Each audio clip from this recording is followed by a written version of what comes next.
Star plus show झनक में पराशर चिंतित मन से झनक की बातों को याद कर रहा था।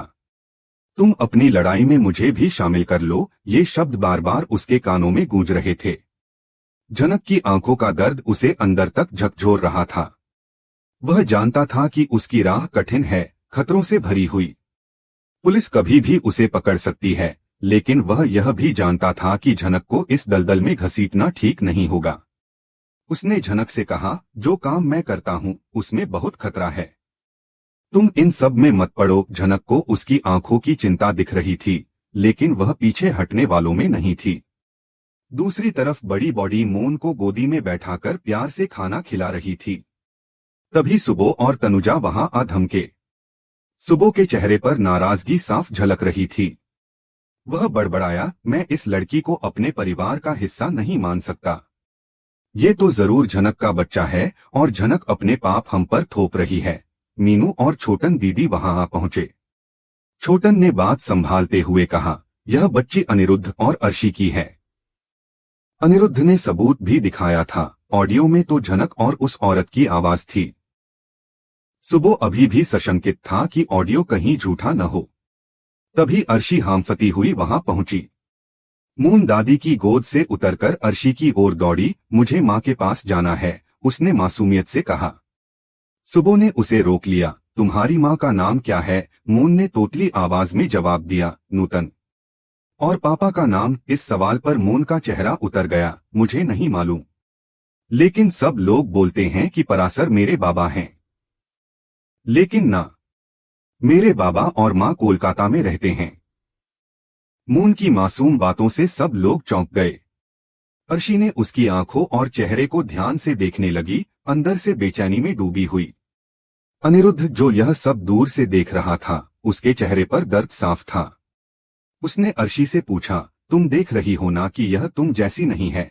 अर्शी हिचकिचाते हुए बोली, मुझे यह लग रहा है कि यह झनक की बच्ची है। लेकिन अगर यह मेरी बच्ची है तो झनक ने मुझे 5 साल पहले क्यों नहीं बताया? उसकी आवाज में दर्द भी था और सवाल भी। अनिरुद्ध ने गहरी सांस ली। अगर तुम्हें लगता है कि यह तुम्हारी नहीं है तो मैं इसे झनक को दे दूंगा। और मैंने यह भी तो बताया था ना कि झनक की स्थिति ऐसी थी कि वह इसे हमारे पास नहीं ला सकती थी। अर्शी की आंखें नम हो गईं। मुझे कभी कभी लगता है यह मेरी बच्ची है, लेकिन कभी कभी लगता है कहीं यह झनक की नाजायज संतान तो नहीं। तभी मून चिल्लाई, माँ, और दौड़कर अर्शी से लिपट गई। परासर अपने दिल की बात कहने के लिए बेचैन हो रहा था। झनक के मासूम स्वभाव और उसकी पीड़ा ने उसके दिल को छू लिया था। आखिरकार वह बोल ही पड़ा, हम तुमको पसंद करते हैं। झनक ने उसकी आंखों में देखा। मैं भी आपकी दोस्त हूँ, आपकी मदद करूंगी। उसका स्वर कृतज्ञता से भरा था। उधर अनिरुद्ध अर्शी को समझाने की कोशिश कर रहा था। अर्शी, यह हमारी ही बच्ची है। अब तुम्हें इसे इतना प्यार देना है कि यह झनक को भी भूल जाए। अर्शी ने सवाल किया, क्या तुम झनक को भूल जाओगे? अनिरुद्ध ने उसका हाथ थामते हुए कहा, हाँ, मैं झनक को भूल चुका हूँ। अब मैं तुम्हारा पति बनूंगा, एक अच्छा पिता भी। इस बीच झनक गांव छोड़ने की तैयारी कर रही थी। उसे लग रहा था कि उसकी जिंदगी में अब कुछ नहीं बचा। अनिरुद्ध ने धोखा दिया था और गांव के लोग उसे शक की नजरों से देख रहे थे। लेकिन परासर उसे जाने नहीं देना चाहता था। उसने झनक से कहा, तुम अपने बारे में बताओ, हम तुम्हारी मदद करेंगे। झनक ने एक उदासी भरी मुस्कान के साथ कहा, मेरे बारे में जानकर क्या करोगे? मेरी जिंदगी में आज तक कुछ अच्छा नहीं हुआ है। लेकिन परासर की आंखों की चिंता ने उसका दिल पिघला दिया। उसने अपनी टूटी शादी, अनिरुद्ध का धोखा, गांव की तिरस्कार भरी बातें और अकेलेपन का दर्द सब कुछ बता दिया। अब आप ही बताइए, मेरी जिंदगी में क्या बचा है? परासर ने गहरी सांस ली और कहा, जब भी मैंने अपने भविष्य के बारे में सोचा, तुम्हारा चेहरा मेरी आंखों के सामने आया। उसने अपने जज्बात छिपाने की कोशिश की। तुम गांव छोड़कर जाओगी तो हमें बताकर जाना। अर्शी अपनी बेटी मून को पाकर बहुत खुश थी। 5 साल का लंबा इंतजार अब खत्म हुआ था, लेकिन झनक का अस्तित्व उसके मन को खटक रहा था। मीनू और छोटन अनिरुद्ध से मिलने आए। उन्होंने पूछा, तुम झनक से नाराज क्यों हो? अनिरुद्ध गुस्से में आ गया। उसने मुझसे शादी कर ली, इसी बात का गुस्सा है। मीनू ने आश्चर्य से पूछा, क्या उसने तुमसे कहा या किसी और ने? जनक से शादी हुई या नहीं, यह स्पष्ट करो। उधर मेले में गांव की औरतें रंगोली बना रही थीं। पराशर ने जनक से भी रंगोली बनाने को कहा, लेकिन गंगा ने टोक दिया, इसे क्या रंगोली बनानी आती होगी? जनक ने चुपचाप कहा, मुझे रंगोली नहीं बनानी, इन्हें बनाने दीजिए। गांव की और औरतें भी जनक के खिलाफ बोलने लगीं। पराशर गुस्से में बोला, अगर तुम लोग इसके साथ ऐसा व्यवहार करोगे तो हम इसे शहर ले जाएंगे और कभी वापस नहीं आएंगे। इसी बीच पराशर ने अनिरुद्ध को घबराकर फोन किया। जनक का एक्सीडेंट हो गया है, उसकी हालत गंभीर है। बच्चा भी खतरे में है। पराशर की आवाज कंपा रही थी। मैं उसे बड़े अस्पताल नहीं ले जा सकता, पैसे नहीं हैं। यह सुनते ही अनिरुद्ध एक पल भी नहीं रुका और तुरंत उज्जैन की ओर रवाना हो गया। अस्पताल पहुंचते ही डॉक्टरों ने कहा कि अगर जनक को बड़े अस्पताल में नहीं ले जाया गया तो उसकी जान नहीं बच सकती। अनिरुद्ध ने जनक को अपनी गाड़ी में डाला और शहर के अस्पताल की ओर भागा। रास्ते भर वह जनक का हाथ थामे रहा, उसके माथे को सहलाते हुए बोला, तुम्हें कुछ नहीं होगा, मैं हूं ना। हमारा बच्चा भी सुरक्षित रहेगा। उसकी आंखों से आंसू बहते रहे, लेकिन उसकी हिम्मत डगमगाई नहीं। शहर के अस्पताल पहुंचते ही डॉक्टरों ने इमरजेंसी में जनक का इलाज शुरू कर दिया।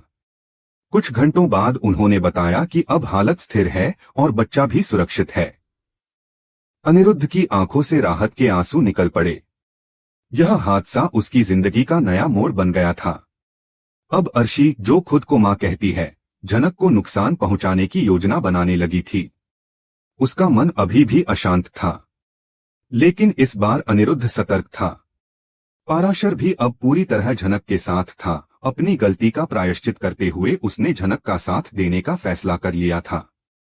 अनिरुद्ध को यह एहसास हो गया था कि जनक की राह इतनी आसान नहीं होगी, चाहे वह कितना भी उसके साथ खड़ा हो।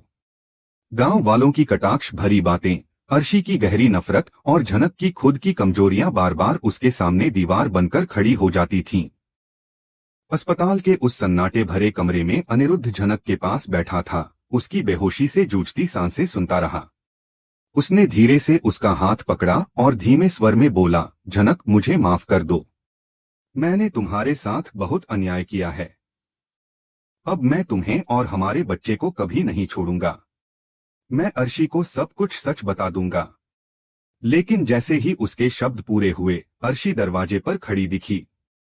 उसकी नजरें जनक का हाथ पकड़े अनिरुद्ध पर पड़ी और उसका चेहरा गुस्से से तमतमा गया। क्या हो रहा है ये, अनिरुद्ध? उसने कठोर आवाज में पूछा। तुम अब भी इस औरत के साथ हो? अनिरुद्ध ने गहरी सांस ली और उसकी तरफ देखा। अर्शी, मुझे तुमसे बात करनी है। वह कुछ पल रुका, फिर बोला, ये बच्चा मेरा और जनक का है। अर्शी के चेहरे का रंग उड़ गया। वह लड़खड़ाते हुए बोली, क्या कह रहे हो तुम? अनिरुद्ध ने बिना झिझक के कहा, जो गांव में हुआ वो सब झूठ था। मैंने तुमसे झूठ बोला था। जनक ने मुझसे शादी नहीं की थी, वो सब गांव वालों का षड्यंत्र था। अनिरुद्ध ने सब सच बता दिया, गांव की साजिशें, अपनी कायरता, जनक की मजबूरियां और मून की सच्चाई। अर्शी अंदर से टूट गई। आंखों से आंसू बहने लगे। तो मून हमारी बेटी है? उसने कांपती आवाज में पूछा। अनिरुद्ध ने सिर झुकाकर जवाब दिया, हाँ, लेकिन जनक ने उसे 5 साल तक अकेले पाला है। मैंने उसे धोखा दिया है। अर्शी चुप रही। उसके भीतर विचारों का तूफान चल रहा था, गुस्सा, दुख और कहीं ना कहीं एक असहनीय शर्मिंदगी भी। विश्वास टूट चुका था। जनक धीरे धीरे होश में आने लगी थी। जब उसकी आंखें खुलीं और उसने अनिरुद्ध को अपने पास बैठे देखा तो वह चौंक गई। तुम यहाँ क्या कर रहे हो? उसने थकी हुई आवाज में पूछा। अनिरुद्ध ने उसका हाथ फिर से थामा। मैं अब कहीं नहीं जाऊंगा जनक। तुम और हमारा बच्चा मेरी जिम्मेदारी हो। मुझे माफ कर दो। जनक की आंखों से आंसू बहने लगे। उसे यकीन नहीं हो रहा था कि ये वही अनिरुद्ध है जो उसे छोड़ गया था। पराशर अक्सर उसे मिलने आता, उसका हौसला बढ़ाता। अर्शी भी कभी कभार जनक को देखने आती, पर उसकी आंखों में अब भी अविश्वास और गुस्सा था। वह मून से बेहद प्यार करती थी, लेकिन जनक की उपस्थिति उसे असहनीय लगती थी। एक दिन अर्शी आई और झनक से बोली, मैं तुमसे कुछ बात करना चाहती हूँ। अनिरुद्ध वहीं मौजूद था। अर्शी ने सख्ती से कहा, यह हमारी बात है, तुम बीच में मत बोलो। फिर उसने झनक से पूछा, तुम जानती थी मून मेरी बेटी है, फिर भी उसे मुझसे दूर क्यों रखा? झनक कुछ कहने ही वाली थी कि अर्शी ने उसे बीच में रोक दिया, मुझे सफाई नहीं सुननी। तुमने मेरी बेटी को मुझसे छीना है, मैं तुम्हें कभी माफ नहीं करूंगी। इतना कहकर वह वहां से चली गई और झनक फिर से आंसुओं में डूब गई। अस्पताल से छुट्टी के बाद झनक कहाँ जाएगी, यह एक बड़ा सवाल था। अनिरुद्ध चाहता था कि वह उसके साथ रहे, लेकिन अर्शी कभी यह स्वीकार नहीं करती। पाराशर ने झनक को अपने घर चलने के लिए कहा, लेकिन झनक किसी पर बोझ नहीं बनना चाहती थी। वह जानती थी कि किसी की जिंदगी में जबरदस्ती घुसना सही नहीं है। एक दिन पाराशर ने उससे पूछा, तुम इतनी परेशान क्यों हो? झनक ने कहा, मैं अब किसी की जिंदगी खराब नहीं करना चाहती। अर्शी मुझसे नफरत करती हैं और अनिरुद्ध को अपने परिवार के साथ रहना चाहिए। पाराशर ने समझाया, लेकिन अनिरुद्ध तुमसे प्यार करता है और अपने बच्चे की जिम्मेदारी भी उठाना चाहता है। झनक ने आंसू पोंछते हुए कहा, प्यार अब मेरे लिए कोई मायने नहीं रखता, मैं बस शांति से जीना चाहती हूँ। तभी अनिरुद्ध कमरे में आया, उसने सब सुन लिया था। उसने दृढ़ता से कहा, झनक तुम कहीं नहीं जाओगी, तुम और हमारा बच्चा अब मेरी जिम्मेदारी हो, मैं सब ठीक करूंगा। उसने अर्शी से बात करने की कोशिश की, लेकिन अर्शी अब भी अपने निर्णय पर अड़ी रही। उसने कहा, मैं झनक को अपने घर में कभी स्वीकार नहीं करूंगी। अनिरुद्ध ने तब एक समाधान निकाला।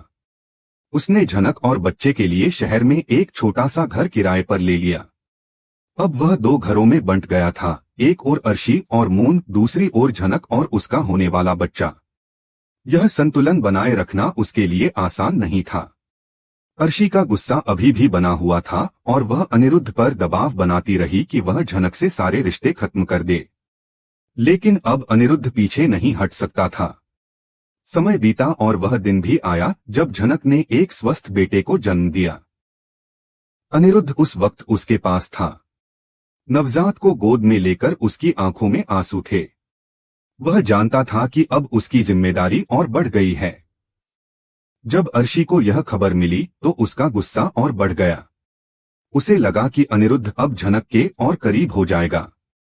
अर्शी ने एक दिन साफ कह दिया, तुम्हें फैसला करना होगा, या मैं और मून या फिर वह झनक और उसका बच्चा।